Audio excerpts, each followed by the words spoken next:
The sun bled over the Pacific, casting long, predatory shadows across the 50th floor sanctuary of Lim Hwa-jin. For 700 days, Sola Whitmore had been the ghost in his machine, silent, efficient, and untouchable. But today, the tablet in her hand felt like a detonator. She didn't wait for the King of Seoul to finish his sentence. She looked at the gold watch on his tattooed wrist and spoke the words that would officially end her safety. "I need to leave early. I have a date tonight, Mr. Lim." Hwa-jin didn't flinch.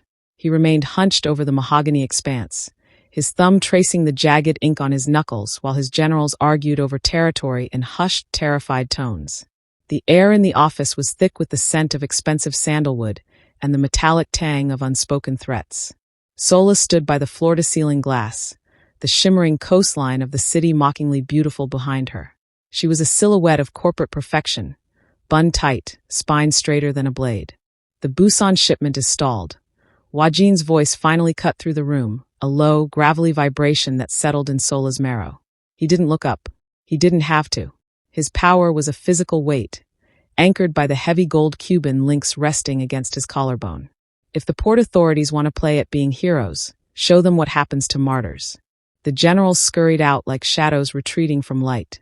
Silence flooded the room, more deafening than the previous shouting.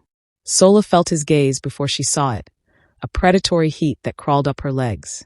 Slowly, Hwa-jin leaned back in his leather chair, the springs creaking like a warning. He reached for a silver case, pulled out a single cigarette, and struck a flame. Through the first veil of smoke, his dark eyes finally locked onto hers, stripping away her professional mask. "Repeat yourself," he commanded, the embers of his cigarette glowing like a hunter's eye in the dark. "You're leaving early, for what?" "Welcome to Seoul Syndicate Stories. Thank you if you're just joining us. Before we continue, please subscribe to this channel, click the notification bell so you never miss any story, give thumbs up, and share with others. Tell me where you're watching from. Every one of your clicks, your comments, and every bit of love you show helps us to keep uncovering these unforgettable stories together. Find a quiet place to settle in, and let me take you somewhere you've probably never been before. Thanks for watching. The silence that followed Sola's announcement wasn't empty. It was heavy, a suffocating pressure that seemed to push the oxygen right out of the room. Across the mahogany expanse of the desk, the three lieutenants who had been arguing over the Busan dock strike froze. Their gazes darted between the woman standing by the window and the man seated in the leather throne. Lim Hwa-jin didn't move. He sat with his head tilted slightly, the gold Cuban links at his throat catching the dying light of the Pacific sunset. His thumb, marked with the black ink of a crown tattoo on his knuckle, stopped its rhythmic tapping against his jaw. "A date," Hwa-jin repeated. His voice was a low, velvet rasp that carried the vibration of a growl. It wasn't a question. It was a dissection of the word, as if he were trying to understand how such a mundane, civilian concept had dared to enter his inner sanctum. Sola didn't flinch. She kept her eyes fixed on the tablet in her hands, though the glass felt slick against her palms. "Yes, Mr. Lim. My 5 p.m. is clear, and the manifest for the offshore accounts is already in your inbox. Unless there is a direct threat to the syndicate's immediate security, I will be taking my leave." The lieutenants looked at her as if she had just stepped into a lion's cage and slapped the beast with a silk glove. One of them, a man named Minho who had seen Hwa-jin execute a traitor with a dinner fork, cleared his throat nervously. "Boss, about the docks. Leave." Hwa-jin's command was quiet, but it carried the weight of a falling guillotine. The three men didn't wait for a second invitation. They gathered their papers with trembling hands and practically scrambled for the heavy oak doors, their footsteps echoing a frantic retreat until the click of the latch signaled they were gone. Now it was just the two of them, the predatory king and the woman who had spent 2 years making herself indispensable to his throne. Hwa-jin reached into a silver case on the desk, his movements slow and deliberate. He pulled out a cigarette and struck a match. The flame flared, illuminating the sharp, dangerous angles of his face and the dark, slick-back undercut of his hair. He inhaled deeply, his chest expanding beneath the fine silk of his unbuttoned white shirt, before blowing a cloud of gray smoke toward the ceiling. "Come here, Sola." It was the first time in months he had used her name instead of her title. Sola felt a shiver trace the line of her spine, but she maintained her professional mask. She stepped away from the safety of the window, her heels clicking a steady, defiant rhythm against the marble floor until she stood 3 feet from his desk. Hwa-jin leaned forward, the smoke curling around his gold chains like a living thing. He looked at her then, not the way a boss looks at an assistant, but the way a man looks at something he has let himself believe he owns. His eyes tracked the tight, neat bun of her hair, the high collar of her blazer, and finally, the calm, dark depths of her eyes. "You've never asked for an hour off in 2 years, he said, his voice dropping to a register meant only for her. Not when you had the flu. Not when your father passed. You stayed by my side because you knew I needed you." He flicked a stray ash onto the desk, his gaze never wavering. "So tell me, who is he?" "That's personal, Mr. Lim," she replied, her voice steady despite the hammer of her heart. Hwa-jin stood up. He was taller than he looked when seated, a broad-shouldered wall of muscle and expensive tailoring. He walked around the desk, stopping so close that she could smell the sandalwood and tobacco on his skin. He didn't touch her. He didn't have to. The heat radiating from him was a brand. "Everything about you belongs to this office," he whispered, leaning down until his lips were inches from her ear. "And everything in this office belongs to me." He reached out, his tattooed hand hovering near the side of her neck, the gold watch on his wrist glinting. He didn't grab her. Instead, he used a single finger to trace the edge of her blazer's lapel. "Go to your date, Sola," he said, his voice suddenly cold, devoid of the earlier heat. He stepped back, returning to the shadows of his chair. "But keep your phone on the desk. You won't be needing it where you're going." Sola looked at the device on the mahogany. To leave it was to cut her lifeline to the agency. To take it was to admit she was hiding something. "I'll see you in the morning, Mr. Lim," she said, turning toward the door. She felt his eyes on her back, a physical weight that didn't lift even as she exited the room.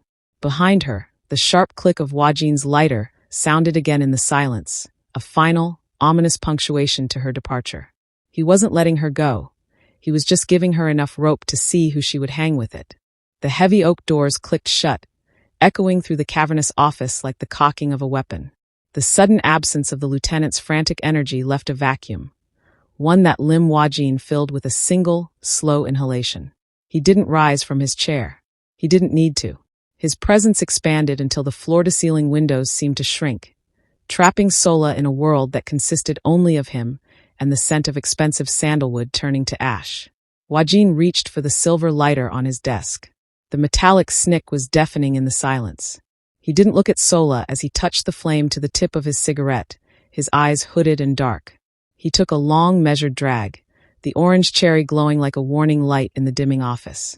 He exhaled slowly, a cloud of gray silk drifting toward her, a physical manifestation of the boundary he was currently redrawing. "A date," he said finally. The words were a low, gravelly vibration that felt less like speech and more like a sentence being passed. Sola stood her ground, her fingers curling tighter around the edge of her tablet. She could feel the heat of his stare through the haze, a predatory focus that she had seen him use to dismantle rivals. Usually, that intensity was her shield. Tonight, it was a blade pressed against her throat. "I believe my personal time was negotiated in my contract, Mr. Lim," she said, her voice a fragile line of steel. Hwa-jin leaned forward, the springs of his leather chair groaning under the shift of his athletic frame. He rested his elbows on the mahogany desk, the gold watch on his wrist glinting in the firelight of his cigarette. He looked at her then, really looked at her, not as the efficient machine that ran his empire, but as a woman who had just declared she was capable of wanting someone else. "Contracts are for people who have somewhere else to go, Sola," he whispered. He stood up, his tall silhouette cutting off the last of the sunset. He walked around the desk with the silent, prowling grace of a wolf, stopping so close that the heat from his body bypassed her professional blazer and scorched her skin. He didn't touch her. He simply stood in her space, the smoke from his cigarette curling around the tight, dark bun of her hair. He reached out with his free hand, his tattooed fingers hovering inches from her jawline. He was close enough that she could see the pulse thrumming in his neck, the agitation he was masking with terrifying stillness. "You've been mine for 2 years, he murmured, his voice dropping to a register that made her heart hammer against her ribs.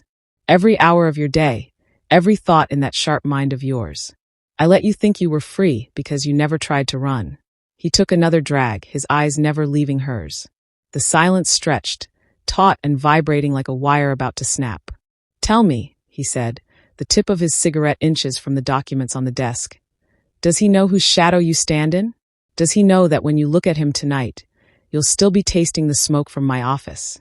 Sola's breath hitched, a small, telltale sound that she couldn't claw back. Hwa-jin tracked the movement of her throat, a dark, possessive smirk ghosting his lips. He leaned in, his lips brushing against the shell of her ear. Go, he breathed, the command vibrating through her entire body. Go to him, but don't bother taking your phone. If I want to find you, Sola, I won't need a GPS. I'll just follow the scent of my own brand. He stepped back, the mask of the cold Mafia Boss slamming back into place. He gestured toward the door with the hand holding the glowing cigarette, a silent dismissal that felt more like a threat than a release. Sola turned to leave, her legs feeling like lead, but as she reached the handle, his voice stopped her one last time. And Sola, wear the red dress. I want to see exactly what I'm going to have to take off you when you get back. The heavy oak doors of the executive suite groaned as Sola closed them, finally severing the tether of Hwa-jin's suffocating gaze. She didn't stop to breathe until she reached the private executive washroom at the end of the corridor, a sanctuary of cold marble and gold fixtures. Her hands, usually as steady as a surgeon's, trembled as she reached for the pins in her hair. One by one, the metal clips clattered into the porcelain sink. The tight, professional bun she had worn as armor for 2 years unraveled, sending a cascade of dark, obsidian waves over her shoulders. The relief was physical, a shedding of the assistant persona that Hwa-jin had grown so comfortable with. She stepped out of her black blazer, the structured fabric feeling like a discarded shell on the floor. The patterned pencil skirt followed. Standing in the mirror's harsh glow, Sola looked at the woman underneath the corporate camouflage. She looked like a secret waiting to be told. From her leather tote bag, she pulled a bundle of crimson silk. As she slid the dress over her hips, the fabric hissed against her skin like a warning. It was a slip of a dress, blood-red and dangerous, clinging to every curve Hwa-jin had spent years pretending not to notice. The thin spaghetti straps felt like spiderwebs against her collarbones, and the plunging back left her skin exposed to the cool air. She reached for a deep red lipstick, tracing her lips with a precision that felt like war paint. She was no longer the invisible shadow that managed his manifests. She was the flame that could burn his entire empire down. A sudden, sharp knock on the door made her heart seize. "Mr. Lim's car is waiting downstairs, Miss Whitmore," a voice muffled by the heavywood announced. It was one of the guards, likely sent to ensure she didn't disappear into the night. "He said to remind you that the city is small, and he sees everything." Sola took a slow, jagged breath, smoothing the silk over her thighs. Hwa-jin wasn't just letting her go on a date. He was letting her out on a leash, testing the strength of the collar. She stepped into her high heels, the extra height making her feel less like prey and more like a predator in her own right. She emerged from the washroom and began the long walk back toward the elevators. The hallway was empty, but the security cameras followed her movement with a mechanical, voyeuristic hum. She knew Hwa-jin was in his office, his eyes glued to the monitors, watching the transformation he had demanded. As she passed the executive lounge, she caught her reflection in the glass. She looked unrecognizable, vivid, exposed, and devastating. She reached into her bag and felt the cold, hard weight of the burner phone she'd hidden in the lining. Tonight was not about romance. It was about survival. When the elevator doors opened on the ground floor, she didn't find a taxi. She found Hwa-jin's personal black SUV idling at the curb, the tinted windows reflecting the neon lights of Seoul like obsidian. The back door opened automatically as she approached. The interior was empty, save for a small, velvet box resting on the leather seat where she was meant to sit. Sola slid inside, the scent of his sandalwood cologne already clinging to the upholstery, marking the space as his. She opened the box. Inside was a delicate gold anklet, fixed with a small, heavy charm in the shape of a lock. There was no key. Her phone buzzed in her hand. A text from an unknown number. His number. "Don't let him touch the silk. It belongs to me." Sola looked out the window as the car pulled into traffic, her pulse thundering. She wasn't going to a date. She was being escorted to a cage. And the man waiting for her at the restaurant was about to find out just how lethal Lim Hwa-jin's jealousy could be. The black SUV moved through the neon-drenched arteries of Seoul with the silent, predatory grace of a shark in deep water. Inside the plush rear cabin, Sola sat rigid, the red silk of her dress feeling like a second, thinner skin. She didn't look back. She didn't have to. In the side mirror, the twin headlights of a silver sedan trailed exactly 3 car lengths behind them, flanked by 2 obsidian motorcycles that wove through traffic like shadows. Hwa-jin wasn't just providing an escort. He was staging a procession. Every time the SUV braked at a rain-slicked intersection, the motorcade synchronized, boxing her in. Sola stared at the back of the driver's head, a silent, broad-shouldered man whose eyes never left the rearview mirror. He wasn't watching the road. He was watching her. He was Hwa-jin's eyes, recording every nervous adjustment of her strap, every flash of thigh as she shifted against the leather. The city blurred past in a smear of electric blue and violent pink, but the atmosphere inside the car remained suffocatingly cold. Her phone, resting on her lap, remained dark, yet she felt the weight of Hwa-jin's digital presence as if he were sitting right beside her, his tattooed hand resting heavy on her knee. He was likely in his office, surrounded by the glow of multiple monitors, tracking the GPS pulse of this car with the same clinical obsession he used to track drug shipments. Change of route, the driver muttered into his lapel mic, his voice a low rasp that broke the silence. Sola frowned, her heart stuttering. The restaurant is 3 blocks north. Why are we turning? The driver didn't answer. He took a sharp right into a narrow, dimly lit alleyway behind a row of luxury high-rises. The silver sedan and the motorcycles followed, sealing the entrance and exit. The SUV came to a smooth, abrupt halt. The silence that followed was deafening. Sola reached for the door handle, her pulse thundering against her ribs, but the lock engaged with a sharp, electronic snap. "What is this?" she demanded, her voice trembling despite her effort to remain the disciplined assistant. The window between the driver's seat and the back cabin remained up, but a small speaker crackled to life. It wasn't the driver's voice that came through. It was the low, rhythmic exhale of a man savoring a cigarette. "You look breathtaking in the red, Sola." Hwa-jin's voice echoed through the car, intimate and terrifyingly close. The cameras at the entrance didn't do the silk justice.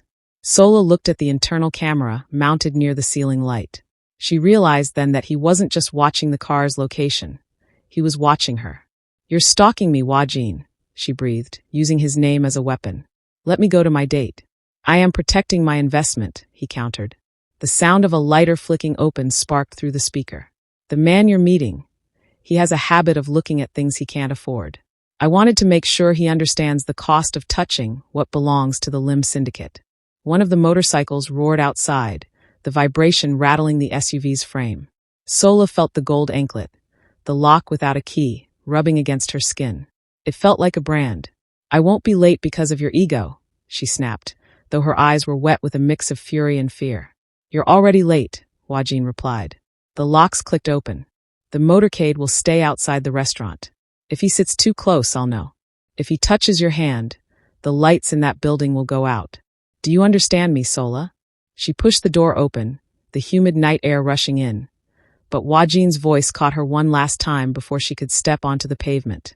"And Sola, leave the burner phone in the car. If you try to call your family tonight, I won't just kill the man at the table. I'll make you watch while I burn the debt he's holding over you, and him along with it." Sola froze, her foot hovering over the asphalt. He knew. He had always known. She stepped out into the rain, the red silk clinging to her body, feeling less like a woman on a date and more like a lamb being led to a table where the wolf was already seated. The restaurant was a cathedral of glass and soft jazz, but to Sola, it felt like an execution chamber. Every click of her heels on the polished marble floors echoed like a countdown. She could feel the weight of the motorcade idling just beyond the valet stand, a wall of black steel ensuring she was never truly alone. She spotted him at a corner table, tucked away from the main floor. Victor was everything Hwa-jin was not, soft-featured, unassuming, and dressed in a suit that tried too hard to look expensive. But as Sola sat down, the red silk of her dress pooling around her like a bloodstain, she didn't see a romantic prospect. She saw the man who held her brother's gambling markers.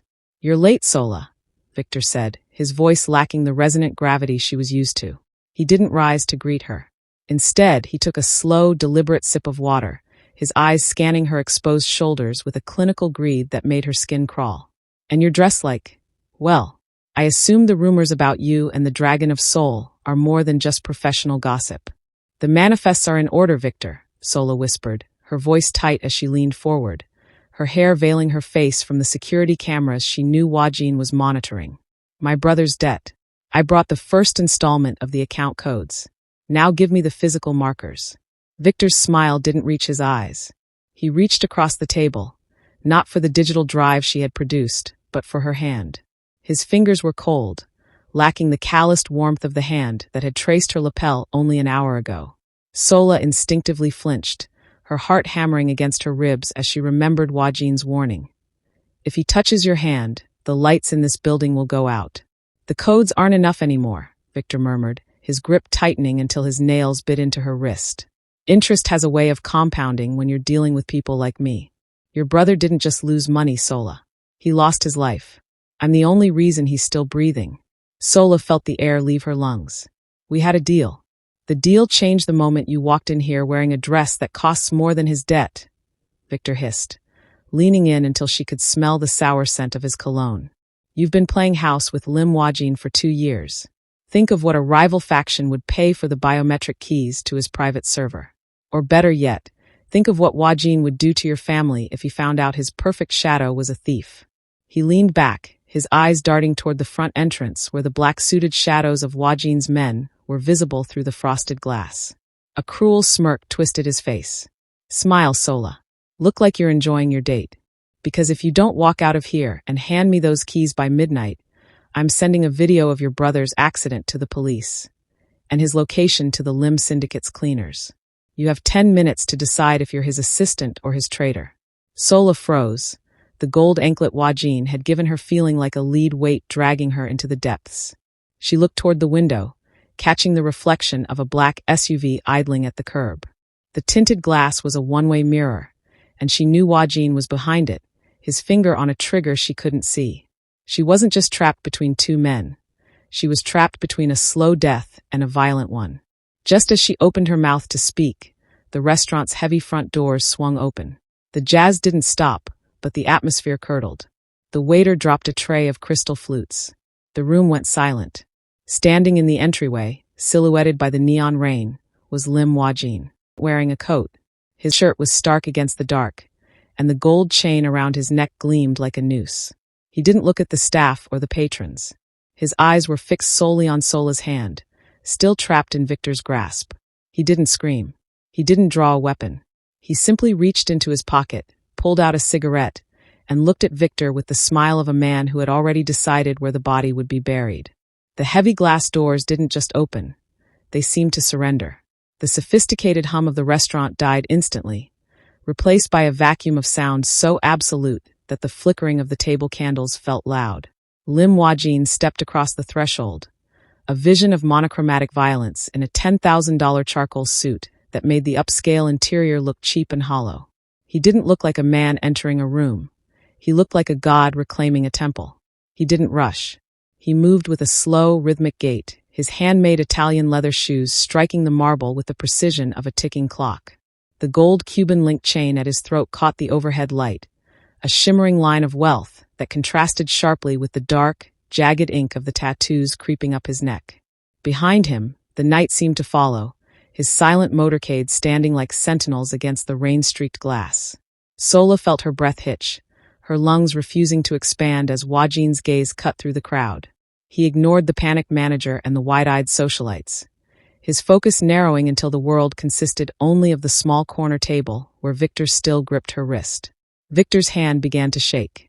The bravado that had fueled his threats evaporated, leaving him small and gray.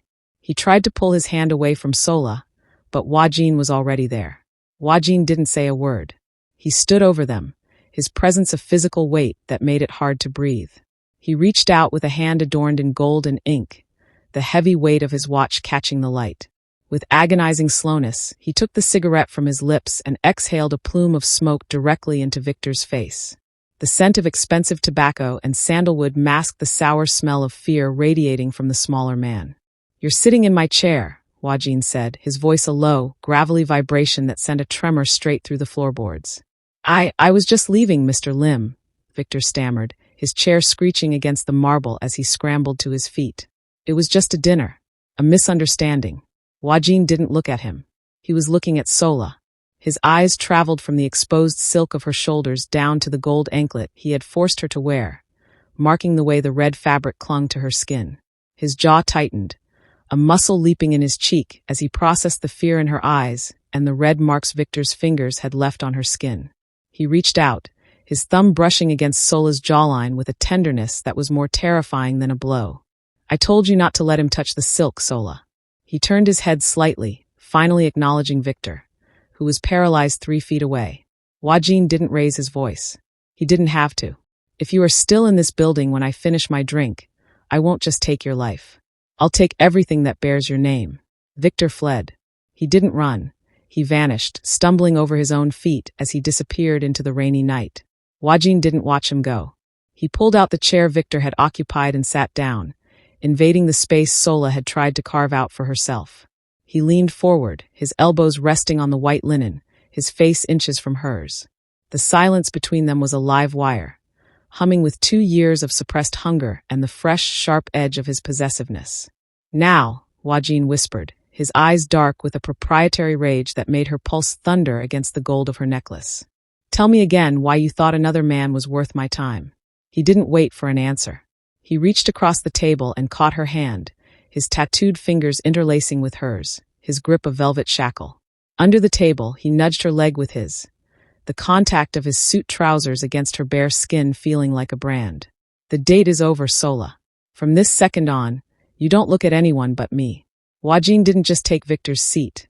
He took over the air Sola was breathing. He sat with a predatory grace, his legs splayed, occupying the space with the casual arrogance of a king who had found a peasant in his throne. The restaurant staff had vanished into the shadows, leaving the dining room an echoing vault of high ceilings and low, dangerous intent. "You're shaking, Sola," Hwa-jin murmured. It wasn't an observation of pity. It was a verbal claim.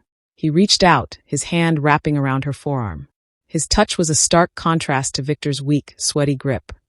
Hwa-jin was a furnace, his skin calloused and radiating a terrifying, familiar heat. With a sharp, decisive tug, he pulled her toward him. Sola gasped, her silk dress rustling like a frantic heartbeat as she was forced to stumble. Before she could regain her balance, Hwa-jin's arm hooked around her waist, hauling her upward and dropping her firmly onto his lap. The intimacy was a physical assault. Sola felt the expensive wool of his suit trousers against the bare skin of her thighs and the hard, unyielding line of his chest pressing into her back. She tried to shift, to find some semblance of her usual professional distance, but his grip tightened, his tattooed fingers digging into the red silk covering her hip. "Stay," he commanded. The word vibrated through his chest and into her spine. He leaned forward, reaching for the wine glass Victor had left behind. With a look of pure disgust, he tipped it over, watching the pale liquid spill across the white linen like a wasted life. He set the glass down with a controlled snap and signaled to a waiter who appeared instantly from the darkness. "A bottle of the 1945 Romanée-Conti," Hwa-jin said, his voice dropping to that lethal, quiet register. "And a fresh glass. Only one." Sola felt her pulse thundering against her ribs. "Hwa-jin, people are watching. My reputation." "Your reputation belongs to me," he interrupted, his hand moving from her hip to the nape of her neck.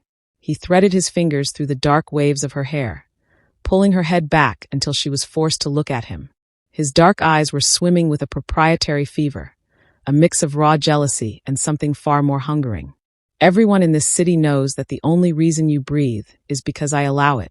If you wanted a date so badly, you should have asked your owner." He leaned in, his lips brushing the sensitive skin beneath her ear. The scent of his sandalwood cologne and the lingering spice of his cigarette smoke enveloped her, a sensory cage she had no desire to escape. "Did he touch you anywhere else, Sola? Did he put his hands on the skin I've spent 2 years trying not to mark?" Sola's breath hitched. She could feel the cold weight of the gold anklet against her skin, a reminder of the lock he had placed on her. Under the table, his other hand moved, his fingers tracing the hem of her dress, creeping upward with a slow, agonizing intent. "Answer me," he breathed against her neck. "No," she whispered, her voice breaking. He didn't. Hwa-jin let out a low, dark chuckle that didn't reach his eyes. He let go of her hair and took the fresh glass of wine from the waiter, taking a slow sip while Sola remained draped across him like a trophy. He was marking her in the most public way possible, turning her from his silent assistant into his declared obsession. Good, Hwa-jin said, setting the glass down. He looked toward the front entrance, where his men were now dragging a struggling, muffled figure toward the black SUVs. Sola recognized the shoes. It was Victor. Because I'm going to make you watch what happens to men who forget who you belong to. And then, Sola, we're going home, and I'm going to remind you why you never should have left the office early. He stood up, effortlessly lifting her with him as if she weighed nothing, his hand remaining clamped on the small of her back. The silk dress was hiked up, exposing the gold chain on her ankle to the entire room. He didn't wait for her to walk. He steered her toward the door, his body a shield and a prison all at once. Tell me, he whispered as they hit the cool, rainy air. Was the debt worth it? Or would you like to see how much I'm willing to pay to make sure you never have a reason to look at another man again? The interior of the limousine was a vacuum of velvet and shadow, lit only by the passing neon of the Seoul skyline and the rhythmic, orange glow of Hwa-jin's cigarette. Sola sat pressed against the door, the red silk of her dress rumpled, her skin still humming from the public display of his possession. Beside her, Hwa-jin was a mountain of silent, vibrating fury. He didn't look at her. He stared at the partition, his jaw set so tight the tattoos on his neck seemed to strain against his skin. With a sudden, violent movement, he reached out and snatched the small leather bag she had been clutching. Give it back, Sola breathed, her voice cracking. Hwa-jin ignored her, his large fingers clumsily unzipping the compartments. He expected to find a burner phone for a lover or a passport for an escape. Instead, he pulled out a stack of crumpled gambling markers and a series of grainy photographs. He went still. The cigarette smoke curled unheeded around his gold watch as he shifted the photos into the light of the car's console. They weren't photos of a man she loved. They were surveillance shots of Hwa-jin himself, taken from the vantage point of a sniper's nest across from his office, with her brother's bloody fingerprints smeared across the corner of the envelope. The silence in the car shifted. The predatory edge of Hwa-jin's anger didn't vanish, but it transmuted into something heavier, something that tasted like lead. He looked at the markers, debts owed to the Kim syndicate, his most lethal rivals, and then at the codes Sola had scribbled on a notepad. She hadn't been selling his secrets for greed. She had been feeding the Kims useless, encrypted dead ends to buy time, shielding the very man who currently held her prisoner. You weren't leaving me, Hwa-jin whispered, the words sounding like they were being torn from his throat. They said they would send the coordinates to your car if I didn't give them the server keys tonight, Sola said, her voice trembling as she finally looked at him. I wasn't on a date, Hwa-jin. I was trying to stop a war before it hit your front door. Hwa-jin dropped the papers as if they burned him. For the first time in 2 years, the King of Seoul looked unanchored. The proprietary rage that had fueled his evening collapsed into a devastating, raw devotion. He moved toward her, not with the sharp intent of a captor, but with the desperation of a man who had realized he'd been choking the only person truly on his side. He reached for her hand, the one Victor had bruised, and brought it to his lips. He didn't kiss it. He pressed his forehead against her knuckles, his eyes closing tight. The gold chain around his neck clinked against her skin. I followed you to break you, he murmured against her skin, his voice thick with a rare, jagged guilt. I put a lock on your ankle while you were putting a shield over my heart. He looked up, his dark eyes shimmering with a terrifying new intensity. The jealousy hadn't died. It had simply found a new, more permanent home. He reached out, his thumb tracing the tear that finally escaped her eye, his touch now hauntingly tender. They touched my shadow to get to me, he growled, the athletic build of his chest heaving. And I let you walk into that room alone because I was too blinded by the thought of another man's hands on you. He surged forward, capturing her face in both of his massive, tattooed hands. He didn't ask for permission. He kissed her with a ferocity that was part apology and part oath, his lips tasting of tobacco and a sudden, desperate hunger. It was the kiss of a man who had just realized his assistant was his entire empire. When he pulled back, his forehead stayed pressed against hers, their breaths mingling in the dark. The Kims are dead men, Sola. By sunrise, there won't be a single person left alive who knows your brother's name or holds a cent of his debt. He reached down, his fingers fumbling with the gold anklet he had forced upon her, but instead of removing it, he tightened the clasp. But don't think this makes you free. You're not my assistant anymore. You're the reason I'm going to burn this city to the ground. The car swerved as the driver took a sharp turn, heading not toward her apartment, but toward his private estate. Sola saw the shift in his eyes. The guilt was being replaced by an obsession so total it made his previous jealousy look like a shadow. "Hwa-jin, the debt is settled," she whispered. "No," he replied, his hand sliding up to the back of her neck, pulling her back into his heat. "The debt just transferred, and I'm never clearing your account." The car glided into the underground sanctum of Hwa-jin's estate, the engine dying with a final, low hum that left the air vibrating with unspent tension. Hwa-jin didn't wait for the driver. He stepped out and reached back into the shadows of the vehicle, his large hand closing around Sola's with a grip that was no longer an order, but a claim. He led her through the private elevator and into his sprawling master suite, a place of cold marble, dark woods, and a view of Seoul that felt like a kingdom spread at his feet. Sola stood in the center of the room, the red silk of her dress shimmering under the dim amber lights. She felt the weight of the gold anklet, the mark of his protection and her prison, and the sudden, heavy silence of the house. Hwa-jin walked to the heavy mahogany desk in the corner. He didn't look at her as he opened a lacquered box and pulled out a single sheet of paper. Sola's breath hitched. It was her resignation letter, signed and dated 2 weeks ago, kept in his desk like a trophy or a grievance. "You thought there was an exit," Hwa-jin said, his voice a low, dangerous velvet. He turned to face her, the paper held between 2 fingers. "You thought that once the debt was paid and the Kims were gone, you could simply walk back into the light." He struck his silver lighter. The flame was a small, hungry spark in the gloom. Without breaking eye contact, he touched the fire to the corner of the document. The paper curled, blackening into ash that drifted onto the expensive carpet. He watched it burn until the heat licked at his calloused skin, dropping the final ember into a crystal tray. "There is no more Mr. Lim, Sola. And there is no more assistant," he murmured, crossing the room until he was close enough for her to see the raw, dark heat in his eyes. He reached out, his tattooed hand cupping her jaw, his thumb tracing the curve of her lower lip. "The woman who saved my life tonight doesn't get to leave. You've seen too much. You've become too much." He leaned down, his forehead resting against hers, his scent of sandalwood and expensive tobacco enveloping her. The power imbalance had shifted. It was no longer about a contract or a debt.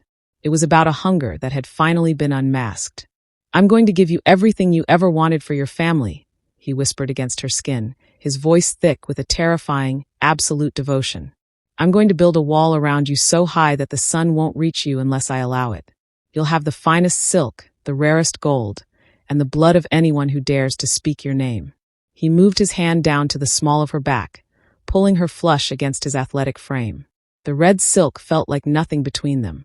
Sola looked up at him, trapped between the man she had feared and the man who had just burned her only bridge to the real world. "Hwa-jin," she started, her voice a mere breath. "This isn't protection. It's an obsession." "It's both," he replied, his grip tightening until it was almost painful, his dark eyes locking onto hers with a finality that made her heart stop. "I told you once that everything in my office belonged to me. I was wrong. I don't want you in my office. I want you in my life, in my bed, and in my shadow until the day they put me in the ground." He reached into his pocket and pulled out a small, heavy key, the one that fit the lock on her ankle. He didn't use it. Instead, he walked to the balcony and hurled it into the dark, rainy abyss of the city below. "The date is over, Sola," he said, the shadow of a possessive smile touching his lips as he began to unbutton his shirt, revealing the vast, dark ink of the dragon on his chest. "Welcome home. Thank you for joining us on this incredible journey. If you enjoyed this story, please do well to subscribe, like, and share with others. Your support means so much more. Until we meet next time, believe in love, follow your heart, fight for what matters to you, and never give up on yourself. See you with the next story. Thanks for watching.